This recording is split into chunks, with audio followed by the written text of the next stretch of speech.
How to start a YouTube channel. एक simple सा question जिसके ऊपर हजारों वीडियोस है, लेकिन स्टिल कोई भी यूजफुल नहीं है क्योंकि सारी इन्फॉर्मेशन टुकड़ों में बटी पड़ी है। और इससे भी बड़ी प्रॉब्लम है कि इन्फॉर्मेशन आउटडेटेड है। 2025 आने वाला है और यूट्यूब पूरा चेंज हो चुका है। इसकी ऑडियंस से लेके कंटेंट क्रिएशन का प्रोसेस और इवन स्टैंडर्ड दोनों ही पहले से काफी ज्यादा कॉम्प्लेक्स भी हो गए और काफी ज्यादा आसान भी। लेकिन ये आपके लिए कॉम्प्लेक्स होगा या आसान, ये टोटली इस बात पे डिपेंड करता है कि आप कितनी नॉलेज के साथ स्टार्ट करते हो। और अगर आप वही 15-15 मिनट की वीडियोस देख के सोच रहे हो कि आपका काम बन जाएगा, तो let me give a reality check. ऐसा नहीं होने वाला है। इसलिए इस वीडियो में मैं आपको एक beginner to advance level step to step guide देने वाला हूँ कि कैसे एक यूट्यूब चैनल स्टार्ट करना चाहिए 2025 में और कैसे आप एक यूट्यूबर बन सकते हैं। अगर आपने यूट्यूब पे वीडियो देखने के सिवाय आज तक कोई और काम नहीं भी किया है, तो भी इस वीडियो के बाद आपके पास वो नॉलेज होगी जो कि बाकी क्रिएटर्स को गेन करने में 3 से 5 साल लग जाते हैं। और मेरी इस बात पे क्यों विश्वास करना चाहिए, क्योंकि मैं खुद एक क्रिएटर हूँ जिसने 17 की एज में यूट्यूब स्टार्ट किया था और 5 से 8 अलग निशेस में काम कर चुका हूँ। और राइट नाउ आप जिस चैनल पे ये वीडियो देख रहे हैं, इस चैनल पे मैंने सिर्फ 1 साल के अंदर ही 50 से कम वीडियोस में 3,50,000 सब्सक्राइबर से ज्यादा गेन कर लिए हैं और इसके सिवाय 30 लाख रुपए से ज्यादा अर्न भी कर लिए हैं। और ये सब मैं कर पाया क्योंकि मेरे पास एल्गोरिथम की नॉलेज के साथ साथ यूट्यूब बिजनेस की भी नॉलेज थी,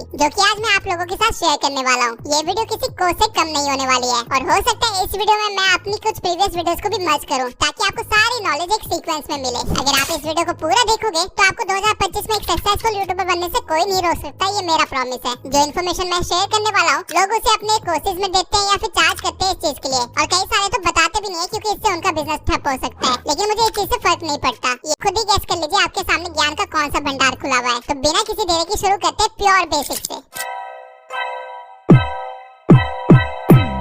यूट्यूब को छोड़ के 18 ऐसे और सोशल मीडिया प्लेटफॉर्म्स हैं जो कि पे करते हैं, लेकिन हम यूट्यूब पे ही क्यों काम करें और सिर्फ यूट्यूब का ही इतना बोलबाला क्यों है? क्योंकि यूट्यूब एक स्नोबॉल इफेक्ट की तरह काम करता है। बाकी सोशल मीडिया पे चीजें ट्रेंड के अकॉर्डिंग चलती है और फिर गायब हो जाती है। जो रील आपने 2022 में देखी थी, अगर उसे आप आज ढूंढने बैठोगे तो आपको वो मिलेगी ही नहीं, क्योंकि उस रील का ट्रेंड खत्म हो चुका है। इवन हो सकता है कि आपको वो क्रिएटर भी न मिले क्योंकि अब वो क्रिएटर रेलेवेंट नहीं रहा। ट्रेंड चेंज हो गया, कंटेंट चेंज हो गया और लोगों ने क्रिएटर को छोड़ दिया और किसी और क्रिएटर को देखना शुरू कर दिया।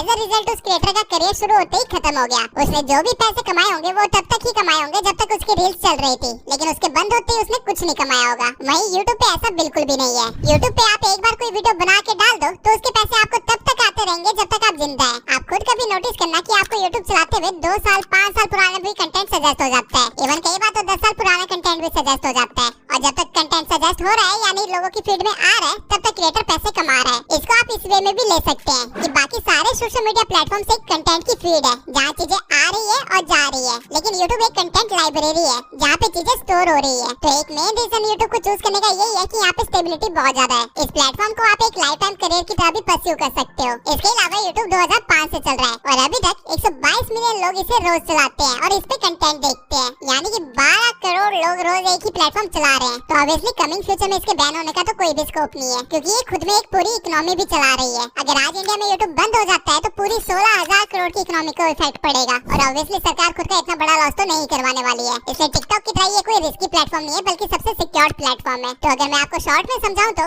यहाँ पे पैसा लाइफ टाइम है, स्टेबिलिटी भी है और फ्यूचर सिक्योरिटी भी है और क्रिएटिव फ्रीडम तो भर भर के है। और ये इनफ है आपके लिए इस प्लेटफॉर्म को सीरियसली लेने के लिए, क्योंकि आजकल ये चारों चीजें तो किसी जॉब में भी नहीं मिलती। इसके सिवाय यूट्यूब से जो फेम मिलता है और जो पैसे मिलते हैं वो आपकी जिंदगी बदलने का पोटेंशियल रखते हैं। और इसका प्रूफ मुझे दिखाने की जरूरत नहीं है, आप लोग ये वीडियो देख रहे हो तो आपको ऑब्वियसली ये चीज पता होगी। रही बात अर्निंग की, तो मैं खुद एक छोटा क्रिएटर होकर भी इस साल 30 लाख रुपए से ज्यादा कमा चुका हूँ सिर्फ यूट्यूब से, और मेरी एज अभी सिर्फ 20 साल है। इंडिया में एक सॉफ्टवेयर इंजीनियर की एनुअल सैलरी 10 लाख रुपए होती है, यानी कि अगर एक तरह से देखा जाए तो मैंने एक सॉफ्टवेयर इंजीनियर से 3 गुना ज्यादा कमाया इस साल। और ये चीज बोल के मैं किसी इंजीनियर की डिसरिस्पेक्ट नहीं कर रहा, I really respect them, but मैं आपको एक करियर ऑप्शन दिखा रहा हूँ जो कि आपको ट्रेडिशनल एजुकेशन सिस्टम नहीं दिखाने वाला है। इवन आपके पेरेंट्स भी आपको ये चीजें नहीं बोलने वाले क्योंकि उनको खुद को भी नहीं पता। और रही बात बाकी यूट्यूबर्स की, तो ऑब्वियसली वो तो अपना कॉम्पिटिटर्स नहीं बढ़ाना चाहेंगे, तो क्यों ही बताएंगे। अब पैसों की बात आ ही गई है तो ये भी समझ लेते हैं कि YouTube पैसे कैसे देता है और क्यों देता है। 90% ऑडियंस तो मेरे से यही चीज पूछती रहती है, इसलिए इस चीज को मैं एग्जांपल के साथ अच्छे से एक्सप्लेन करूंगा ताकि एक 10 साल का बच्चा भी समझ जाए। सबसे पहले आपको ये पता होना चाहिए कि YouTube को गूगल ओन करता है। गूगल 256 कंपनीज ओन करता है, जिसमें से एक YouTube भी है। YouTube की अर्निंग को समझने के लिए आपको हल्का सा गूगल को भी समझना पड़ेगा। गूगल दुनिया का सबसे बड़ा ब्राउजर है, सारी वेबसाइट सॉफ्टवेयर वगैरह आप गूगल पे जाके ही एक्सेस कर पाते हो। और गूगल पैसे कैसे कमाता है, जब आप किसी वेबसाइट पे जाते हो तो आपको साइड में या टॉप पे कहीं ना कहीं आपको ऐड दिखती होगी। ये ऐड दिखाने के लिए गूगल बिजनेस से पैसे लेता है और अपनी अर्निंग करता है। यूट्यूब का भी सेम फंड है। यूट्यूब पे भी वीडियो चलाने से पहले आपको काफी सारी एड्स दिखाई जाती है और उन एड्स की वजह से यूट्यूब अर्न करता है, और जब यूट्यूब थोड़ा बहुत अर्न करता है तो क्रिएटर्स के साथ भी उस चीज को शेयर करता है। अब बिजनेसेस यूट्यूब पे क्यों ऐड दिखा रहे हैं, मुझे लगता है ये मुझे समझाने की जरूरत नहीं है, क्योंकि ये नॉर्मल सी चीज है। जहाँ पे भी भीड़ होगी वहाँ पे ऐड दिखाई जाएगी। पहले लोग टीवी देखते थे तो वहाँ पे ऐड आती थी, फिर लोगों ने मॉल्स में जाना स्टार्ट किया तो वहाँ पे बैनर्स लगा दिए, थिएटर के अंदर एड्स लगा दिए एंड सो ऑन। अब यूट्यूब पे भीड़ है तो यूट्यूब पे भी एड्स चलेंगी। तो अगर मैं ये चीज आपको हल्का सा टेक्निकल टर्म्स में समझाऊं तो ये कुछ इस तरह से बनेगा। सबसे पहले तो कंटेंट क्रिएटर्स यूट्यूब पे कुछ कंटेंट डालेंगे ताकि यूट्यूब की ऑडियंस इकट्ठी हो जाए, जिसके बाद कोई कंपनी यूट्यूब पे अपनी एड रन करने आएगी। अब क्योंकि यूट्यूब को गूगल ओन करता है तो यूट्यूब अपना हिस्सा पहले ही निकाल के रख लेगा, जो कि होता है 45%, और बचा हुआ पैसा वो कंटेंट क्रिएटर को देगा ताकि वो यूट्यूब पे वीडियो डालना बंद ना करे और भीड़ बनी रहे। तो यहाँ से आप ये समझ लो, जिस कंटेंट क्रिएटर के पास जितनी ज्यादा भीड़ होगी, यानी उसकी वीडियो पे जितने ज्यादा व्यूज आ रहे होंगे, जितने ज्यादा लोग उसे देख रहे होंगे, उसकी कमाई भी उतनी ज्यादा होगी। यूट्यूब सब्सक्राइबर्स के बेसिस पे पैसे नहीं देता, बल्कि व्यूज के बेसिस पे पैसे देता है। और क्योंकि गूगल इतनी बड़ी कंपनी है, वो इतना सारा डाटा अकेले मैनेज नहीं कर सकती, इसलिए गूगल ने एक अलग से अकाउंटेंट बैठा रखा है जिसे हम बोलते हैं गूगल एडसेंस, और हमारा सारा हिसाब किताब गूगल एडसेंस में होता है और वहीं से हमको पैसे आते हैं। जब यूट्यूब से पैसे आने लग जाते हैं तो उस चीज को हम यूट्यूब मोनेटाइजेशन बोलते हैं, यानी कि हमारा चैनल मोनेटाइज हो गया, अब उससे पैसे आएंगे। और इसका एक क्राइटेरिया होता है जो कि है 4000 घंटे वॉचर और 1000 सब्सक्राइबर्स। जब आपका ये क्राइटेरिया कंप्लीट हो जाता है तब आप मोनेटाइजेशन के लिए अप्लाई कर सकते हैं और आपको पैसे आना स्टार्ट हो जाएंगे अगर आप अप्रूव हो जाते हैं तो। मोनेटाइजेशन के और भी क्राइटेरिया है, जैसे कि शॉर्ट्स का क्राइटेरिया, लेकिन वो थोड़ा सा मुश्किल है, जिसके बारे में मैं आगे आपको अच्छे से डिटेल में एक्सप्लेन करूंगा। इसके सिवाय जब आप मोनेटाइजेशन के लिए अप्रूव हो जाते हैं तो आपको अपना बैंक अकाउंट लिंक करना होता है गूगल एडसेंस से, ताकि पेमेंट डायरेक्टली आपके बैंक अकाउंट में आ जाए। और ये नॉर्मली महीने के 20 से 25 तारीख के बीच में आपके बैंक अकाउंट में आ जाती है। और कितने पैसे आएंगे ये टोटली इस बात पे डिपेंड करता है कि आपने कितने व्यूज गेन किए हैं। और व्यूज के साथ साथ 2-3 चीजें और होती है जिसपे पैसे कितने आएंगे ये चीज डिपेंड करती है, लेकिन ये चीजें मैं आपको अभी नहीं समझाऊंगा, वीडियो में आगे समझाऊंगा। अभी समझाऊंगा तो काफी ज्यादा कॉम्प्लेक्स हो जाएगा। अभी के लिए आप मोटा मोटा ये समझ लीजिए कि आप वीडियो डालेंगे, उस पे व्यूज आएंगे तो आपको पैसे मिलेंगे। ये इनकम सोर्स को एड रेवेन्यू बोलते हैं, जो कि डायरेक्टली लिंक्ड होता है यूट्यूब और गूगल से। लेकिन इसके सिवाय भी यूट्यूब पे और भी तरीके हैं पैसे कमाने के, और उनमें से एक तरीका है स्पॉन्सरशिप। स्पॉन्सरशिप क्या होती है उस चीज को भी अच्छे से एक्सप्लेन कर देता हूँ। मान लेते हैं आप लोग धोनी को देखते हो और उसे मानते भी हो, क्योंकि उस बंदे ने अपना नाम कमाया है। और कल को अगर धोनी बोले कि इस कंपनी का बैट बहुत अच्छा है और इससे काफी अच्छे तरीके से खेला जाता है, तो ऑब्वियसली आप लोग उस बैट को खरीदोगे, क्योंकि आप उसे अपना आइडल मानते हो, उसकी बातों पे आप विश्वास करते हो। यही चीजें कंपनीज को पता है, इसलिए वो कंपनी सेलिब्रिटी को ऐड देती है और ऐड करने के पैसे भी देती है। ठीक इसी वे में जब आप यूट्यूब पे अपना नाम कमा लोगे तो कंपनीज आपके पास भी आएंगी कि ये लो पैसे हमारे प्रोडक्ट को यूज करके दिखाओ अपनी ऑडियंस को, ताकि हमारा भी प्रॉफिट हो। इस चीज को स्पॉन्सरशिप कहते हैं या फिर प्रमोशन कहते हैं। और कंटेंट क्रिएटर्स की मैक्सिमम अर्निंग यहीं से होती है। गूगल एडसेंस से मैंने सिर्फ 8 लाख रुपए कमाए हैं इस साल, बाकी बचे हुए 22 लाख रुपए पूरे स्पॉन्सरशिप से आए हैं। तो कल को अगर आप कंटेंट क्रिएटर बन जाते हैं तो आपको स्पॉन्सरशिप करनी ही पड़ेगी, क्योंकि एड रेवेन्यू से आपका काम नहीं चलने वाला है। आप ग्रोथ कर ही नहीं पाएंगे अगर आप एड रेवेन्यू पे बैठे रहे तो। इसलिए जब भी आप किसी क्रिएटर को कुछ प्रमोट करते हुए देखते हैं तो समझ जाइए वो एक्चुअली में पैसे कमा रहा है ताकि वो फ्यूचर में कंटेंट बनाता रह सके। लेकिन हाँ, ऑब्वियसली इसका मतलब ये नहीं है कि गलत चीजें प्रमोट करो, जैसा कि आजकल गैम्बलिंग एप्स को किया जा रहा है, लेकिन इसके बारे में भी हम आगे डिस्कस करेंगे। नाउ आई होप आप समझ गए होंगे कि YouTube क्यों बेटर ऑप्शन है और कैसे वो क्रिएटर्स को पे करता है। अब ये भी देख लेते हैं कि YouTube पे किस किस तरह की वीडियोस चलती है और कहाँ चलती है।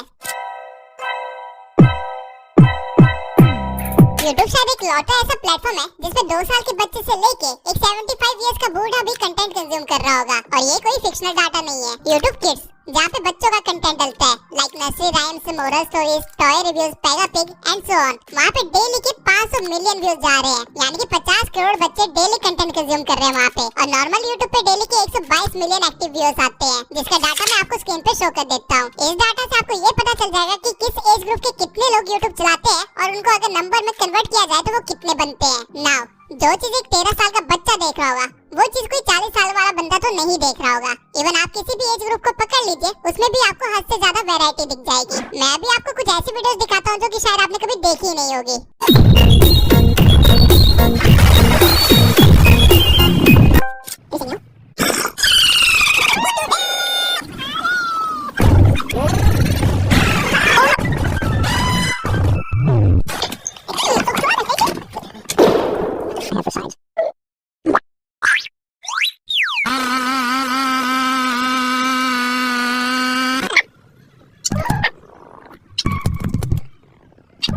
कैसी लगी ये वीडियो जितनी अजीब है आपको जान के हैरानी होगी कि इसको देखने वाले लोग भी हैं और इन वीडियो से इन क्रिएटर्स ने लाखों में अर्न किया है। जो पॉइंट मैं यहाँ पे आपको एक्सप्लेन करने की कोशिश कर रहा हूँ वो ये है कि कुछ भी क्रिएट करो, लिटरली कुछ भी, टॉयलेट से पुतिन का फेस निकालते हुए दिखा दो, उसको भी देखने के लिए 8 मिलियन लोग बैठे हुए हैं। अब कंटेंट भी आप तरह तरह से बना सकते हो, या तो फेस दिखा के बना सकते हो या बिना फेस दिखाए बना सकते हो, बोल के बना सकते हो या बिना बोले भी बना सकते हो। कोई ना कोई उस चीज को देखने के लिए ऑलरेडी बैठा हुआ है। कंज्यूमर आपके पास पहले से ही है, आपको बस प्रोड्यूसर बनना है। अब यहाँ पे इतनी वैरायटी है तो अभी तक आप कंफ्यूज भी हो गए होंगे कि क्या बनाए और क्या करे, हम यूट्यूब पे अपना काम कैसे स्टार्ट करें और वायरल हो। अब ये पता करने से पहले आपको ये पता होना चाहिए कि आपका यूट्यूब से गोल क्या है। मैक्सिमम लोग यहीं पे गलती कर देते हैं, जिस वजह से वो गलत अप्रोच लेके 2-3 साल वेस्ट कर लेते हैं और फिर अकल आती है कि ये क्या कर दिया मैंने। अब आपके 2-3 साल वेस्ट ना हो इसलिए मैं पहले ही आपको सही अप्रोच पकड़ना सिखा देता हूँ।